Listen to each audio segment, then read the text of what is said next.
도축론, 퐁퐁론, 마통론 같은 개념이 처음에는 단순한 인터넷 밈이나 조롱으로 보였을지 모르지만 사실 이게 다 이유가 있는 거다. 한때는 이런 단어들이 그냥 유머로 소비되는 듯 했지만 지금은 그게 아니라는 걸 사람들이 점점 깨닫고 있다. 이 단어들은 단순히 웃고 넘길 개념이 아니라 현 세대 남자들이 여성들의 문제를 직시하고 그것을 언어로 표현해내는 강력한 도구가 된 것이다. 나는 이걸 보면서 요즘 세상이 어떻게 돌아가고 있는지 정말로 느낀다. 솔직히 말해서 예전에는 남자들이 그냥 묵묵히 참고 사는 시대였다. 뭐가 불합리하든 뭔가 불만이 있어도 표현하지 않고 속으로 삼키는 게 미덕이라고 여겨졌다. 그런데 지금은 다르다. 인터넷이 발달하고 정보가 공유되면서 남자들도 자신들이 느끼는 불평등과 불만을 말하기 시작했다.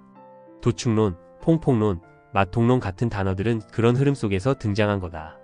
이 단어들은 단순히 단어 자체로 끝나는 게 아니라 남자들이 여성들에 대해 느끼는 문제를 간결하고 직관적으로 담아낸 워딩이라고 본다. 그런데 이게 단순히 인터넷 밈으로 끝나는 게 아니다. 이런 단어들이 나오고 나면 사회적 담론으로 번지고 사람들이 그 단어를 통해 현실을 다시 들여다보게 된다. 나도 처음에는 이런 말들이 그냥 인터넷상에서 장난스럽게 쓰이는 거라고 생각했다. 그런데 점점 그 단어들이 담고 있는 현실적인 문제를 이해하게 됐다. 남자들이 자기들만의 언어로 세상에 대한 불만과 문제를 말하기 시작한 거다. 그리고 이런 단어들은 단순히 소멸되지 않고 시간이 지나면서 남자들에게 강력한 무기가 되고 있다. 왜냐하면 언어는 현실을 반영하고 또 현실을 바꾼다.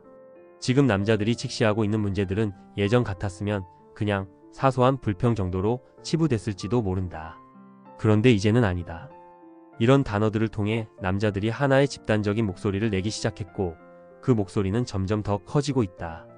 여성들의 문제나 요구는 그동안 많이 논의되어 왔지만 남성들의 불만은 상대적으로 외면받아왔다. 그러나 이제는 남자들도 자신들의 문제를 언어로 선점하기 시작하면서 그 흐름이 바뀌고 있다. 결국 이런 단어들은 단순히 비꼬는 표현으로 끝나는 게 아니라 남자들이 자신의 목소리를 내는데 중요한 역할을 하고 있다. 언어를 선점한다는 건 그 문제를 논의할 권리를 가져간다는 뜻이다. 도축론, 퐁퐁론, 마통론 같은 개념들이 남자들 사이에서 퍼져나가면서 현 세대 여성들이 그동안 외면했던 문제들이 더 이상 묻히지 않게 됐다.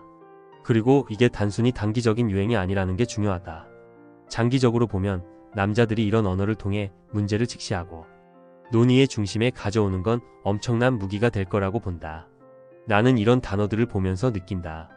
세상이 바뀌고 있다. 남자들도 더 이상 묵묵히 참고만 살지 않는다. 도축론, 퐁퐁론, 마통론 같은 단어들은 단순히 웃고 넘길 얘기가 아니라 사회가 어디로 가고 있는지를 보여주는 중요한 신호라고 본다. 남자들이 직시한 문제를 언어로 담아내고 그것을 통해 세상을 바꿔나가는 힘을 점점 더 키워가고 있다.